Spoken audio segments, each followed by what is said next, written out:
Olá, eu sou a Carol Brasileira e na aula do TT de hoje vamos falar sobre os erros mais comuns na intervenção fonoaudiológica em amamentação. Eu vou te mostrar quais são eles, que ao longo da minha caminhada com atendimento em amamentação eu pude elencar aí quais são os principais erros assim que atrapalham a nossa caminhada e que mais tiram, o nosso sono nessa intervenção, para que você possa identificar cada um deles e assim ter sucesso, nos seus atendimentos. Então, para começar a aula de hoje, eu quero começar por um erro muito corriqueiro, mas é o mais importante deles e talvez o pior de todos os erros que um fonoaudiólogo pode cometer quando vai atender a amamentação, tá? Que é o erro de abordagem. Como assim, O que seria um erro de abordagem? É um erro grande, São uma sequência de erros, às vezes, que a gente comete quando a gente vai abordar a dupla, As famílias, as mães que a gente vai atender. E o primeiro erro, é às vezes achar que a gente é dono da verdade. E isso vem muito da nossa formação, de que a gente sabe, de que a gente conhece, e dessa fala de se posicionar, enquanto profissional seguro, que sabe do que está falando, e às vezes isso pode, na prática com a amamentação, soar um pouco soberbo, E a gente não pode, em hipótese nenhuma, ter essa soberba quando a gente vai atender mães e bebês. Em primeiro lugar, porque ninguém conhece mais esse bebê do que essa mulher. Então, a gente tem que entender isso. Por mais que você seja profissional, que tenha estudado isso, você tem que entender o lugar de fala dessa mulher. Segundo lugar, para validar tudo que essa mulher fala, porque o que ela fala faz sentido. Por mais que não se embase, na literatura, por mais que se contraponha aquilo que você estudou, mas você tem que ouvir para além daquilo que ela tá te falando. Então, se ela te diz assim, olha, meu peito tá doendo muito, tô com dor para amamentar, e eu acho que é porque o meu bebê, ele não sabe mamar, E aí você pode falar, mãe, mas todos os bebês nascem aí com os reflexos, não é bem assim. Primeiro, escuta essa mulher. A gente tem que desenvolver a arte da escuta mesmo, e uma escuta que seja qualificada, que a gente saiba reter e saiba como orientar da melhor maneira. Então, a gente tem que saber exatamente como fazer, como falar, como se portar, certo? E quando eu falo assim que o erro de abordagem é o pior deles, porque é aí que você pode colocar toda a sua intervenção a perder. Porque se você não estabelece o vínculo com essa mulher e com esse bebê, todas as orientações, todas as estratégias que você pensou, nada disso vai realmente ter sucesso, Você não vai alcançar o sucesso terapêutico porque não depende só de você. Depende dessa mãe querer, depende também da criança, de uma série de fatores externos, a rede de apoio dessa família, como é que ela acontece. Então, você precisa identificar, quem são as pessoas da rede de apoio dessa família para trazer eles para perto, e criar o vínculo com essas pessoas. Mostrando a importância da amamentação, a importância de tudo que você está fazendo. É claro que você não vai ter nunca como conscientizar as pessoas daquilo que você tem consciência, não é isso. Mas é você saber colocar e saber mostrar o que e o porquê.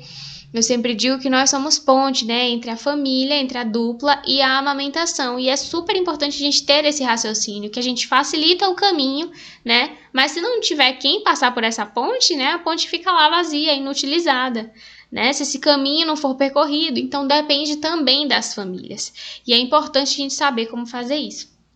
Nessa questão toda da abordagem, é importante dizer que a gente tem o jeito certo de falar, tem o jeito certo de tocar, Muitas vezes, eu já recebi relatos de algumas mães falando assim, olha, a fono daquele hospital, a fono daquela maternidade, chegou assim e falou pra mim que não era desse jeito que amamentava e simplesmente tirou o meu bebê do meu colo, não gostei da forma que ela fez.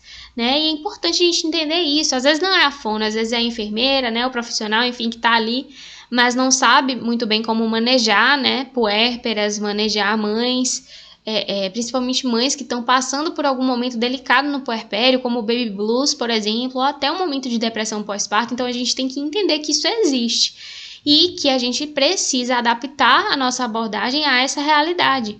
Tá? Então tem o jeito certo de tocar. Toda vez que você for tocar a mulher, você precisa pedir licença, Muitas vezes as pessoas que trabalham no contexto de maternidade, num contexto de hospital, vem pessoas o tempo inteiro, vem corpos o tempo inteiro, E vem, dentro da maternidade, vem peitos o tempo inteiro.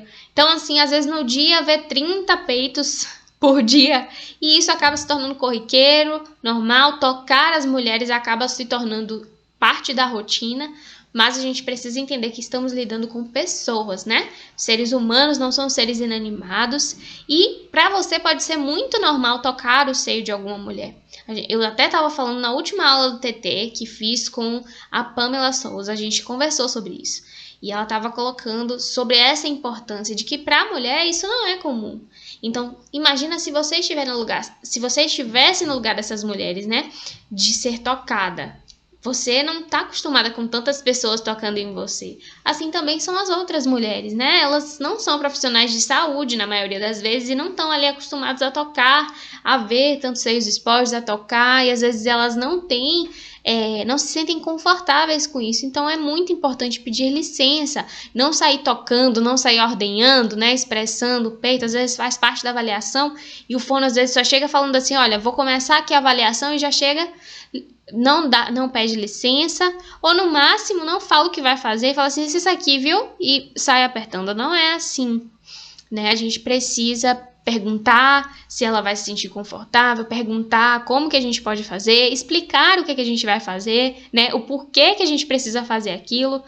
Eu costumo sempre orientar em relação à avaliação, né? A gente sempre perguntar para essas mulheres, falar assim, perguntar, né, sobre as dificuldades, né, como ocorreu, quando aconteceu e por que está acontecendo, né, por que você acha que está acontecendo.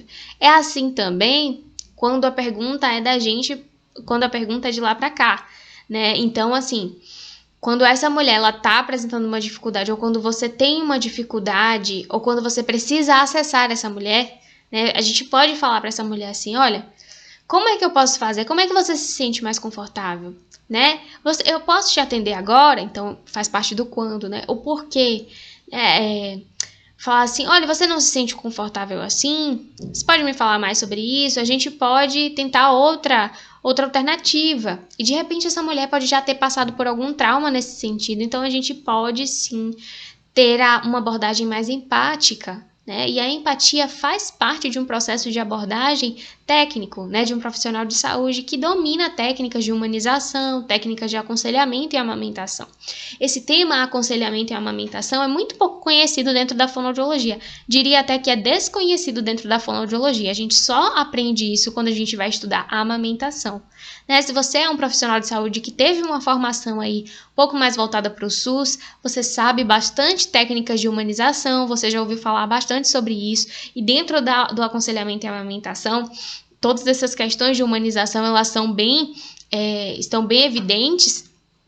Porém, aconselhamento e amamentação é um conjunto de técnicas de abordagem específicas, né, para o momento da amamentação. E é super importante a gente estudar sobre isso, entender sobre isso e colocar em prática, porque só conhecer não vai fazer a diferença, né? A gente precisa conhecer e realmente exercer, que é o mais complicado, mas a gente consegue. Então tem pessoas que acabam me falando assim, olha, é difícil para mim ter uma abordagem mais empática, porque eu não sei o que é empatia, né? Como é que a gente faz? Tem pessoas que são um pouco mais introvertidas, eu sou um pouco mais introvertida, como é que eu faço isso? Como é que eu consigo ser mais empática, né? E isso é exercício. A gente consegue fazendo isso, desenvolvendo, né, algumas maneiras de falar, então fazendo determinados tipos de pergunta, né, a maneira da gente se portar em relação a essa mulher, sempre falar num tom de voz parecido, né, sempre se colocar à mesma altura.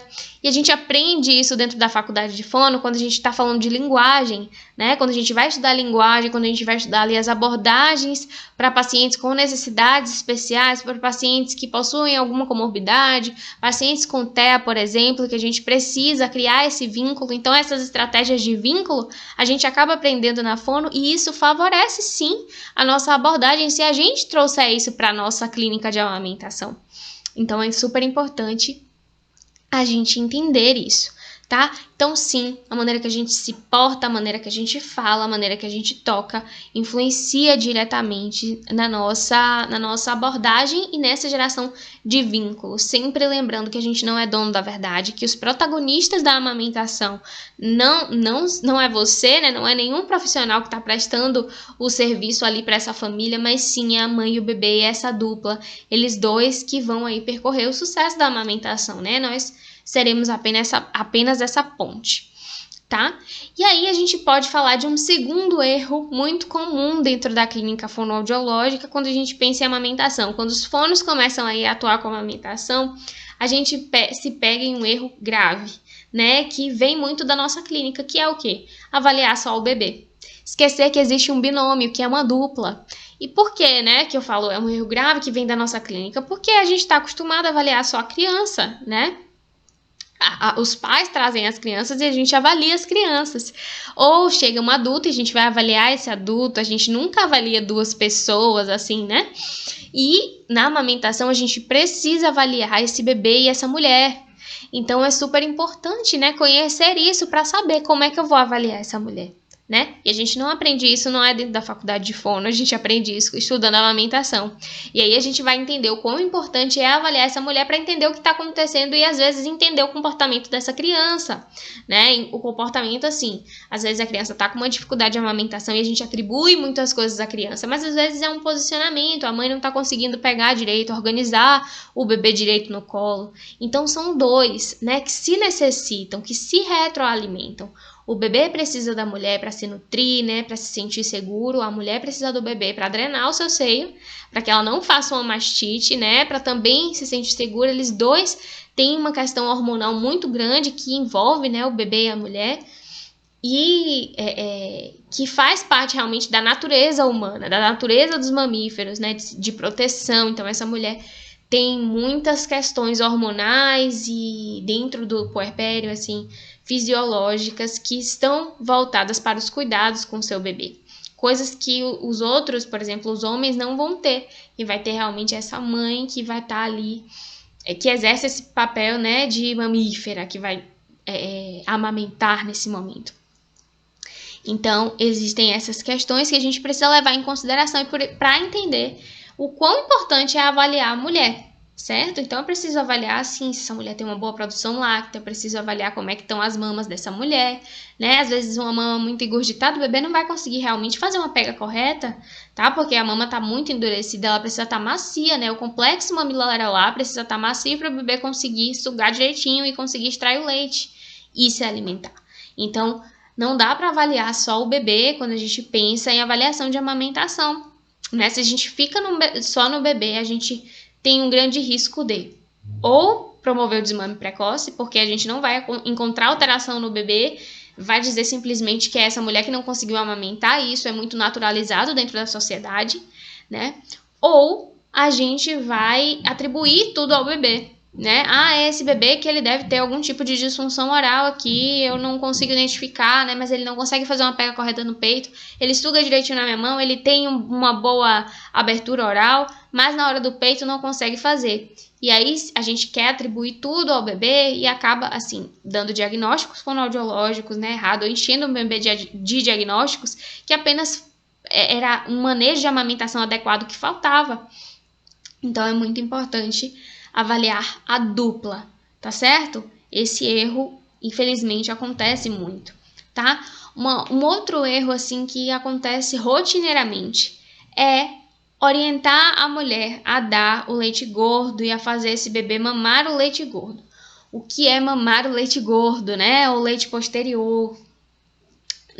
Principalmente nas maternidades, né? Quando o bebê nasce logo, o que mais se preocupa é se esse bebê vai fazer uma hipoglicemia ou não, né? E se esse bebê vai ganhar peso. Nos primeiros dias, é isso que parece que a maioria dos profissionais enxergam, tá? Mas ali tem uma mãe e um bebê que estão passando por um processo novo e a gente precisa saber disso, que a amamentação é um processo de aprendizagem para a mulher, para o bebê, por mais que seja algo natural, mas não é instintivo, né? É um processo que vai ser aprendido.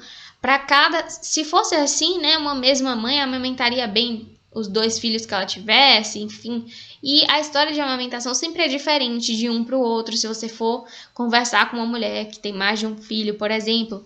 Então, é importante que a gente saiba direcionar as nossas orientações. E falando sobre isso, né, sobre leite gordo, leite posterior, a gente precisa entender que bebês que estão em aleitamento materno exclusivo, em livre demanda de amamentação, são bebês que mamam leite gordo, leite magro, mamam leite materno, certo?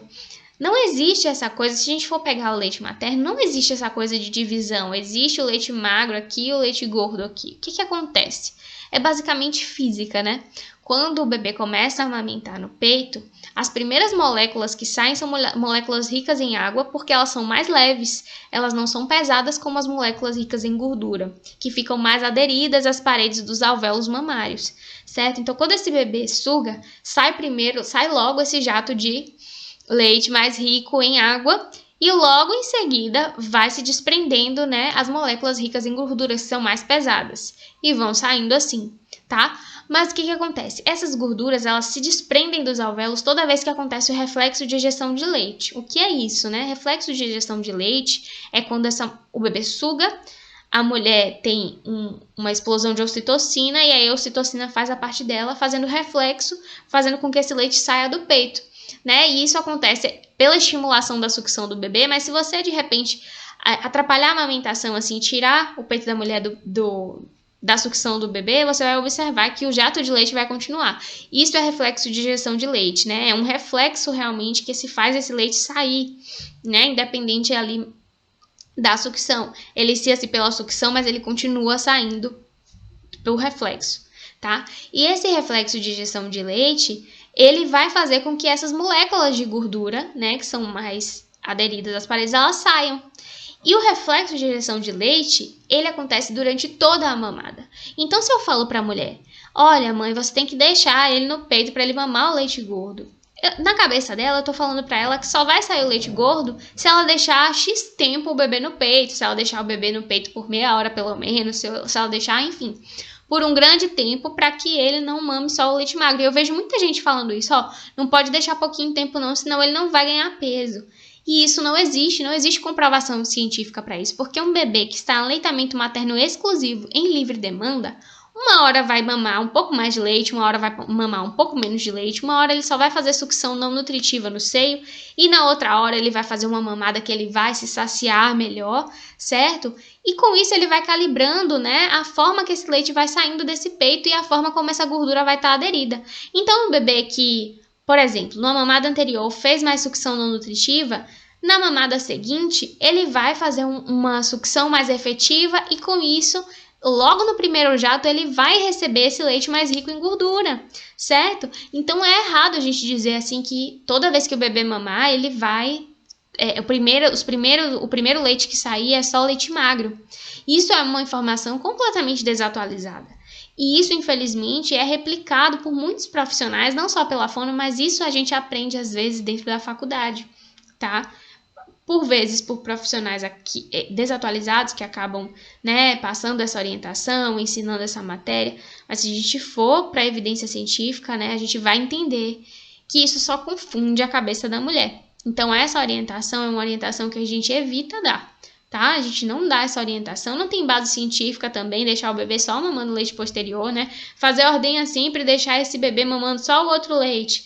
Isso, às vezes, é uma orientação que eu vejo se dar. E isso, né, é só desperdício de leite materno. A mulher ordenhar e depois ofertar só o leite posterior, tá? A gente precisa entender que o leite como um todo é ouro e cada gotinha, ela importa para esse bebê, tá bom? Então, dito isso, não vamos mais orientar as mães, né, a dar o leite posterior, a dar o leite gordo, né? Enfim, esse bebê tá em aleitamento materno exclusivo e livre demanda é a melhor coisa para que ele ganhe peso, certo? Quando o bebê quiser, quando essa mulher estiver com o peito cheio, tá? Ok, vamos para mais um erro que é super recorrente dentro da intervenção fonoaudiológica e amamentação, que é tentar replicar o conhecimento. O que é isso? A gente tenta, né, trazer muita coisa da faculdade de fono para dentro da amamentação. E, por um lado, isso é muito positivo, porque a gente aprende diversas questões que só o fono aprende, né? Sobre reflexos do bebê, sobre funções orais, sobre movimento muscular de cabeça e pescoço, né? E como é que funciona isso. Então, a gente realmente precisa trazer isso. Mas, às vezes, a gente quer fazer paralelos que na amamentação não persiste, né? Ou que não funciona para a amamentação. Por exemplo, a gente atende diversas crianças com uma dificuldade de fala X, né? Não vou citar aqui especificamente, mas a gente percebe que cada criancinha ela vai se comportar mais ou menos daquele jeito. E a gente acha que na amamentação vai acontecer isso também, um padrãozinho, né? O bebê, ele é assim, então a gente tenta reproduzir padrões, achando que funciona também, como funciona na disfagia, por exemplo, como funciona na áudio, por exemplo. Mas na amamentação a gente precisa entender a importância de individualizar os atendimentos. Precisa ser individualizado porque, gente, às vezes o bebê vai apresentar as mesmas sintomatologias do outro bebê. Mas quando você vai fazer a avaliação geral e do histórico, é que vai fazer a diferença para você dar o diagnóstico, né? É que vai realmente fazer com que você estabeleça o diagnóstico diferencial. E talvez uma criança com os mesmos sinais e sintomas não tenha o mesmo diagnóstico. Então, é super importante a gente entender que na amamentação é necessário individualizar. E que na amamentação a gente não fala só do bebê, a gente fala do binômio. E por isso que é fundamental individualizar. Porque imagina, se um bebê já é diferente do outro, imagine uma dupla, né? Uma mulher completamente diferente da outra, que vai combinar com um bebê que é completamente diferente do outro. Então, assim, ó, cada dupla vai ser única. E cada dupla vai viver uma história única também, né? Vai ter uma rede de apoio única. É claro que, né, do ponto de vista assim, físico, fisiológico, as coisas elas tendem a se assemelhar. Então, assim, bebês que têm frênulo curto, na maioria das vezes, possuem dificuldades para amamentação, sim, né? Tem coisas que vão acabar se repetindo, mas aí a gente está falando de coisas pontuais.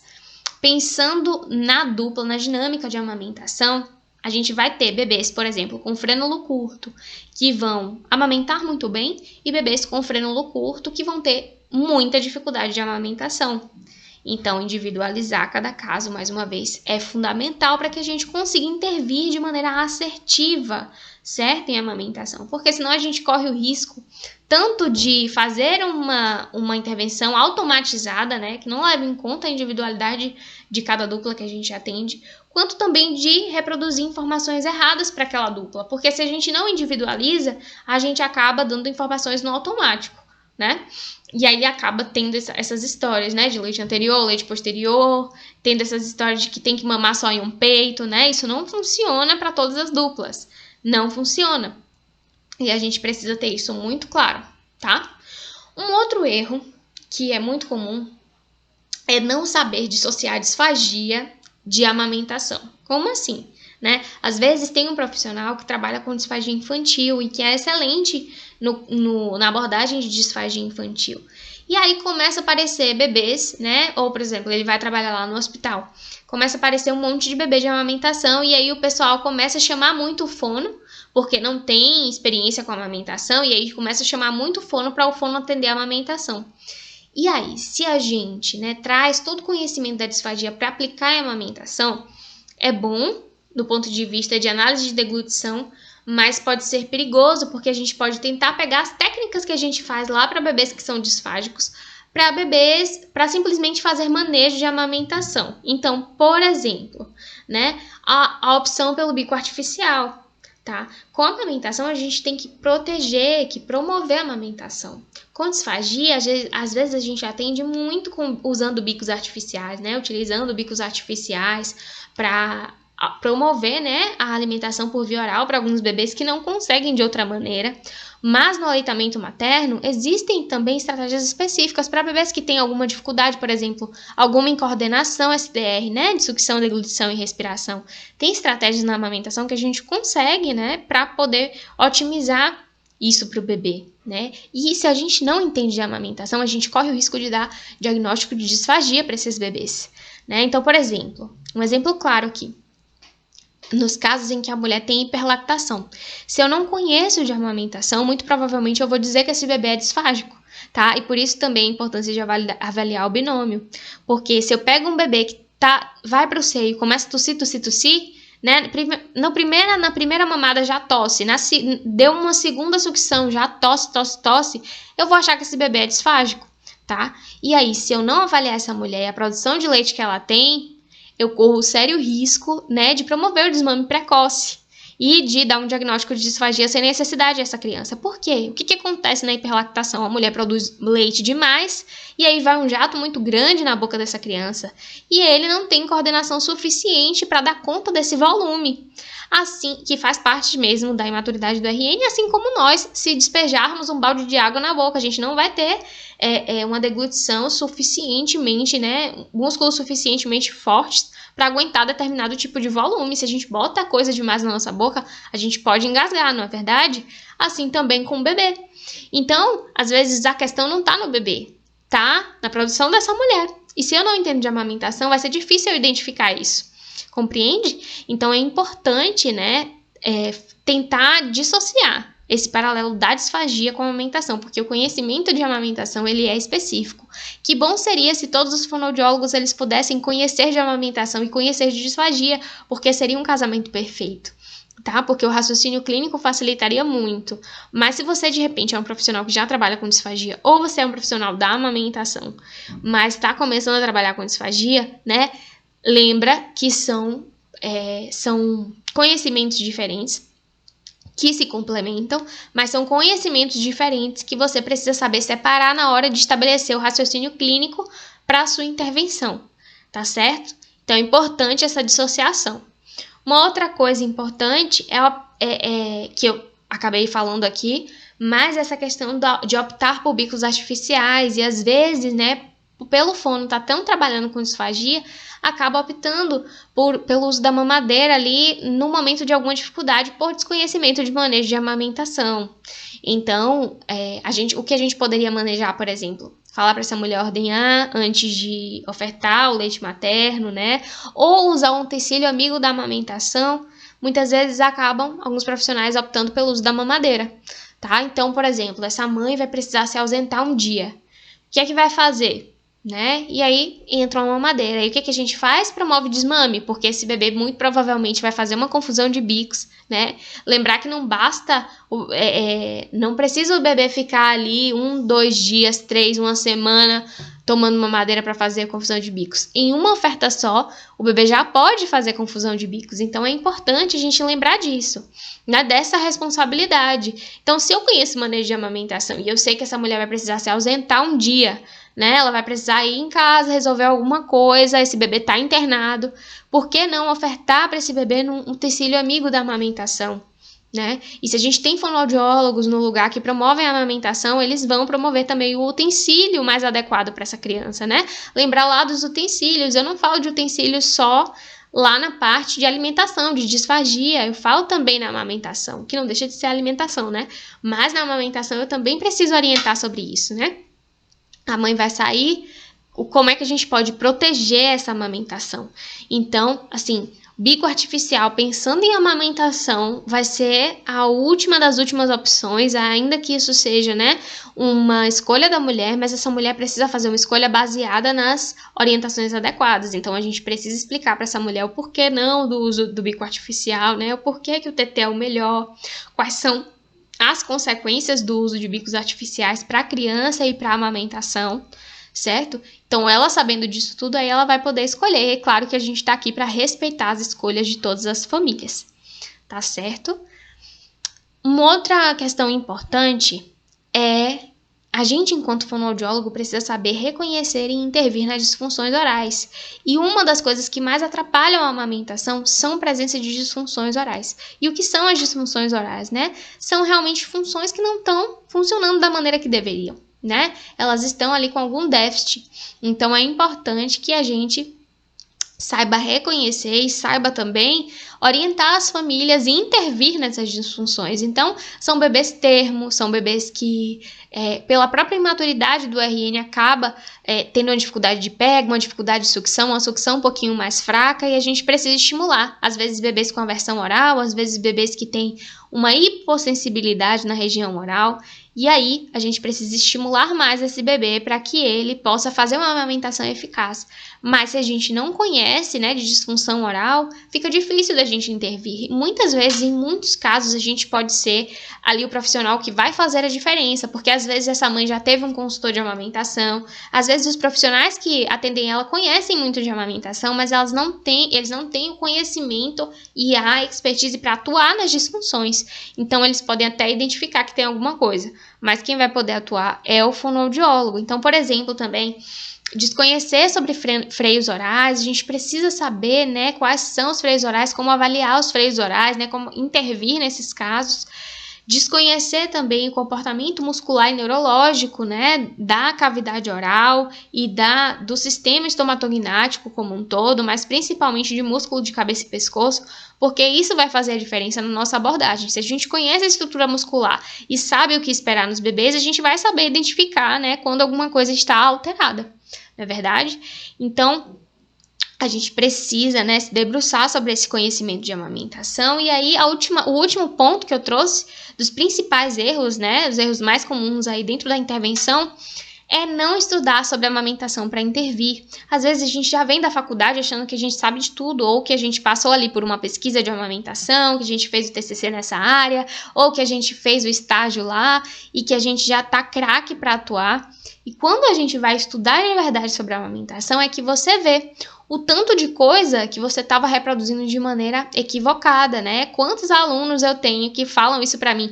Olha, eu passei lá pelo estágio e como eu passei pelo estágio, eu aceitei esse trabalho aqui, né, na maternidade, mas quando eu vim para cá, que eu comecei a estudar amamentação de verdade com você, foi que eu vi que eu estava fazendo tanta coisa errada que eu aprendi lá atrás.